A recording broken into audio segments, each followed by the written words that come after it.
네, 이번 시간에는 무형자산의 감가상각에 대해서 얘기를 해보도록 하겠습니다. 일단 좀 무형자산이라면 저희가 intangible asset이죠. intangible asset. 자, intangible asset은 유형을 한번 보면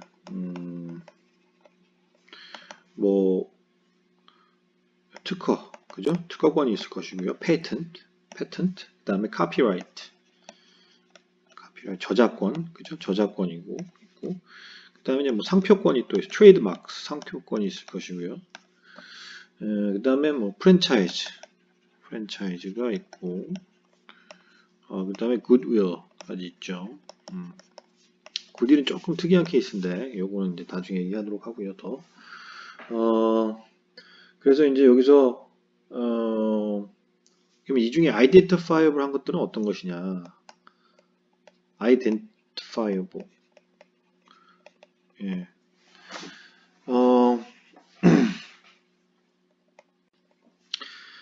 아이덴티파이어블은 이렇게 있죠. 특허권, 카피라이트, 상표권, 프랜차이즈들은 식별할 수 있죠. 식별할 수 있다.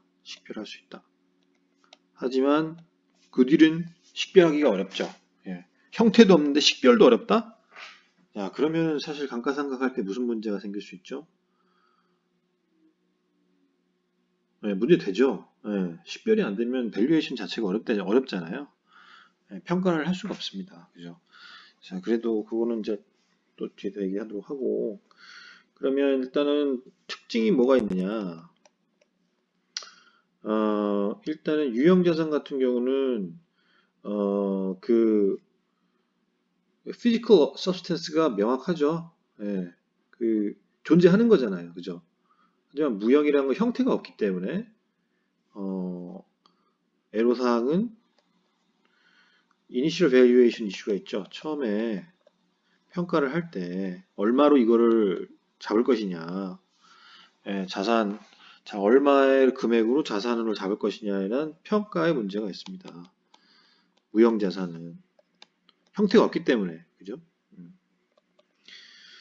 그 다음에 또 하나는 그 미래의 이익이, 미래의 이익이 어떻게 어느 시점에 미래의 이익이 나타날 것이냐에 대해서 가늠하기가 어렵죠. 예, 그러면 이제 어몰타이제이션 이슈가 있는 거죠. 저희가 무형자산은 감가상각을 어몰타이제이션이라고 하는 거죠. 그 다음에 유형자산은 디프리시에이션이라고 하고요. 그래서 미래 시점에 뭐 경제적인 효익이 달성하는 그 타이밍을 예상하는 것 자체가 어렵기 때문에 감가상각이 어렵다라는 거죠. 감가상각은 뭐 그런 거잖아요. 1년이 지나면 이게 경제적 효익을 우리한테 얼마큼 가져다 줬을 것이다라고 측정할 수 있고 2년이 지나면 얼마, 3년이 지나면 얼마. 그래서 그걸 디프레이션 익스펜스로 해가지고 감가상각비로 해가지고 제가 비용으로 떨어버리잖아요. 예. 그런데 이거는 그게 어렵다라는 거죠. 예. 자, 그래서 무형자산은 그게 어렵고 그러면 이제 이니셜 밸류에이션은 어떻게 할 것이냐. 일단은 피지컬한 그런 형태가 없다는 특징 때문에 외부에서 만약에 돈을 지불하고 사는 경우에만 자산으로 인식을 할 수 있겠죠. 왜냐하면 얼마를 주고 사왔다는 게 명확하기 때문에 그 자산의 가치, 그 무형자산의 가치를 이미 시장에서 얼마라고 산정을 해놓은 게 있단 말이에요. 그거를 그 금액을 지불했으면 그 무형자산의 가치를 그 금액으로 사온 금액으로 그대로 취득 원가로 해서 반영을 할 수 있겠죠. 예. 근데 이제 문제는 외부에서 사온 게 아니고 내부에서 internally developed 한 경우예요. internally developed 한 경우. 자, 그래서 외부에서 사온 거는 그대로 예를 들어 특허권을 사왔다 하면 분계를 끊어보면 자산으로 잡고 페이턴트를 차변에. 그 다음에 대변에 크레딧에 뭐 캐시로 지불했던가 아니면 뭐 노트 페이어블로 지불했던가 예? 그죠? 아니면은 뭐 주식으로 지불을 했으면 커먼 스탁이나 additional paid in capital 예, 요걸로 했다던가 그죠? 예. 그래서 이렇게 분기를 끊으면 되겠죠. 요거는 이제 외부에서 사온 경우, 구입해온 경우. 근데 내부에서 개발한 경우, 이건 분기를 어떻게 끊어야 되느냐? 이거는 일단 밸류에이션 자체가 하기가 어렵기 때문에 내부에서 자체 개발한 거는 얼마라고 우리가 딱 금액을 얼마 들어갔다고 딱 정확하게 뽑아내기가 애매하기 때문에 등록 비용, 그러니까 만약 특허라고 치면 등록 비용을 제외하고 모두 다 비용으로 떨어버립니다. 그러니까 예를 들어서 R&D 우리가 특허를 올리려면 R&D 비용에 투자를 많이 하겠죠. R&D에 투자를 많이 해가지고 특허권을 따낼 텐데 그러면 일단 그 R&D에 그 초기에 투자했던 리서치하고 디벨롭먼트 했던 그런 모든 비용들은 우리가 특허권이라는 무형자산을 자산으로 잡을 때 그 취득 원가에 반영을 안 시킨다. 그래서 R&D 익스펜스로 그냥 떨어버리죠. 그 다음에 이제 뭐 돈이 나갔겠죠. 그 R&D 아니면 페이어블로. 자, 이렇게 분기를 끊겠죠. 근데 이제 이게 이제 예외는 특허권 등록 비용에 대해서만큼은 자산으로 잡을 수 있다. 비용은 자산화 가능. 그죠? 그건 예외입니다. 자, 그리고 두 번째로 이 유형자산은 useful life가 definite하죠. 항상 있죠. 항상 유한해요. 5년이면 5년, 10년이면 10년. 무형자산도 마찬가지. intangible asset도 내용 연수가 유한하다면 감가상각을 내용 연수대로 합니다. 그러니까 예를 들어서 이런 거죠.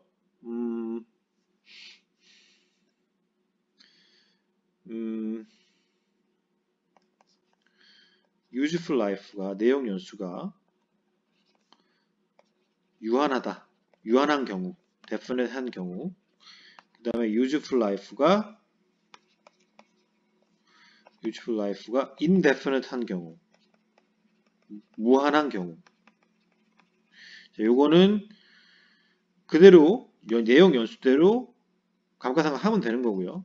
이건 내용 연수대로 감가상각 할 수가 없죠. 왜냐하면 내용 연수가 없으니까. 무한하니까. 그죠? 이런 거는 어떤 게 있어요? 이런 굿윌. 요런 거에 대한 얘는 굿윌인 거죠. 내용 연수가 무한한 겁니다. 무한한 거. 그 다음에 내용 연수가 유한한 거는 나머지 아이덴티파이를 하는 특허권, 카피라이트, 상표권, 프랜차이즈 등이 있을 수 있겠죠. 자, 그죠? 그러면 이제 얘네들 데피니트한 내용 연수가 유한한 경우는 그러면 내용 연수를 뭘 기준으로 해가지고 감가상각을 할 것이냐? 여러 가지가 있겠죠. 이 특허권, 카피라이트, 상표권, 프랜차이즈 이런 것들은 뭐가 있느냐? 리걸 라이프 또 어떤 걸 있을 수 있죠? contractual life 그 다음에 또 하나가 economic life라고 저희가 볼 수 있겠죠. economic life. 그래서 요거는 이제 법적으로 이 특허권은 만약에 특허권의 효력이 뭐 10년이다, 20년이다 이런 리걸 라이프가 있을 거 아니에요. 뭐 그런 거 법적으로 이 특허권은 10년 이후 10년간 유효하고 10년이 넘어가서부터는 특허권을 말소된다. 자, 그런 게 있고. 그리고 리걸 라이프고. 컨트랙츄얼 라이프는 이제 프랜차이즈 같은 경우는 계약이죠. 프랜차이즈는 계약을 해서 계약을 너한테 프랜차이즈 권한을 주는 거는 뭐 5년이다, 10년이다. 그럼 그 계약으로 인한 그런 기간을 얘기하는 거고. 이코노믹 라이프는 실제로 요 무형 자산이 우리한테 주는 경제적 효용이 대략 앞으로 한 5년이 될 것이다, 10년이 될 것이다. 예, 예를 들어서 뭐 이 상표권, 뭐 코카콜라도 상표잖아요. 그 상표권이 뭐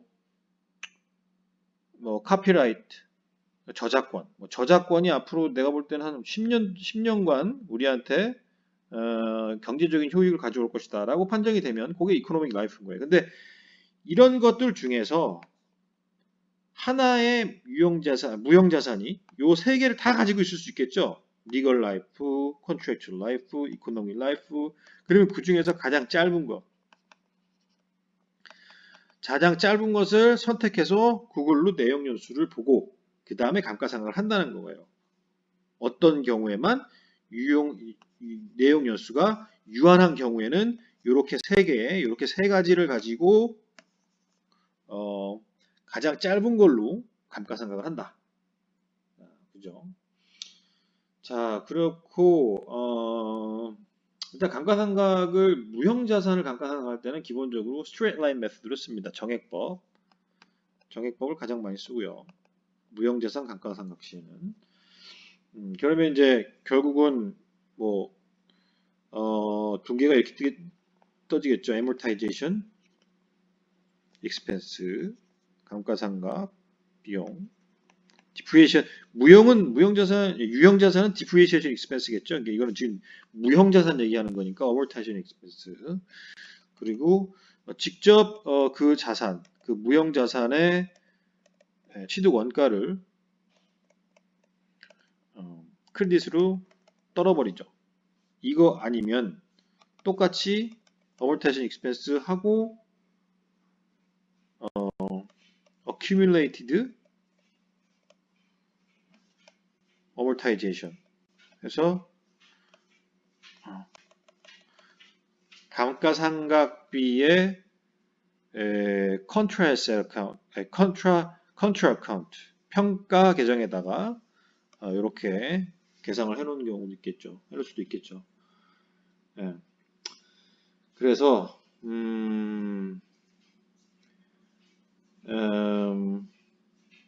지금 말씀드린 거는 내부적으로 개발하는 패턴은 페이턴트 그런 특허권은 비용을 익스펜스로 처리하지만 패턴을 특허권을 등록하는 거는 그렇죠? 그거는 이제 자본화해야 된다라는 말씀 드렸고 유지풀 라이프가 내용 연수가 유한한 경우의 무형 자산은 감가상각하고 그죠? 그다음에 내용 연수가 무한하다고 여겨지는 굿일 타입 같은 경우에 그런 무형 자산은 감가상각을 하지 않는다. 네, 그런 말씀을 드렸습니다. 네, 마지막으로 특허권 침해 소송을 우리가 만약에 당했다. 네, 당했는데 소송에서 이겼다. 그러면 거기에서 발생하는 리걸 코스트, 변호사 비용, 그죠? 가장 대표적으로 변호사비. 요거는 그러면 어떻게? 그거는 일단 자산화합니다. 이겼다면 소송에서 소송 방어를 성공적으로 했다면 그거는 자산화 시켜도 되고요. 그런데 만약에 졌다. 그러면은 비용 처리해야 되겠죠, 단기에. 근데 그 비용 처리를 할 때, 일단 소송에서 졌기 때문에 그 특허권은 더 이상 우리 게 아니잖아요. 그러면 그 특허권을 처음 자산화로 시켰던 등록 비용 같은 것들은 다 어떻게 해야 돼요? 그건 다 같이 떨어버려야겠죠. 변호사 비용이랑 같이 해가지고. 예. 그리고 외부에서 사왔을 때 특허권을 사온 거 가지고 외부에서 특허권을 사왔는데 그 특허권이 소송에 걸려가지고 졌어 우리가. 그러면 그 특허권 외부에서 사올 때 외부에서 사왔을 때 취득 원가로 자산화 시켰던 것에 대해서도 같이 다 비용 처리해버려야 됩니다. 자, 그래서 정리를 하면 특허권 침해 소송 당했을 때 침해 소송이 소송을 당한 경우, 당했다. 예, 당했는데 뭐 이겼다.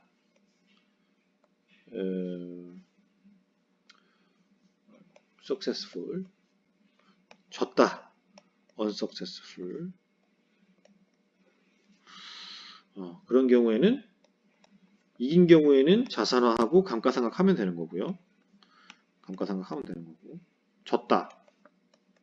그럴 때는 비용 처리한다. 비용 처리하는데 외부에서 사왔을 때는 외부에서 사오면서 자산화했던 취득 원가까지 다 같이 비용 처리해야 된다. 왜냐하면 더 이상 특허권은 소송에서 졌기 때문에 우리가 그 특허권을 사용할 수가 없잖아요. 그렇기 때문에 다 그 특허권을 자산화시켰던 것까지 다 같이 떨어버려야 된다는 거죠. 자, 그리고 내부에서 디벨롭 했을 때 특허 등록 비용이 있겠죠. 요것도 다 어떻게 한다? 비용 처리해 버린다. 자, 자, 그래서 오늘은 intangible asset의 valuation 그리고 감가상각 일대 이슈에 대해서 얘기를 해봤고 페이턴트에서 회계 처리도 한번 다뤄봤습니다. 자, 오늘은 여기까지 하겠습니다. 감사합니다.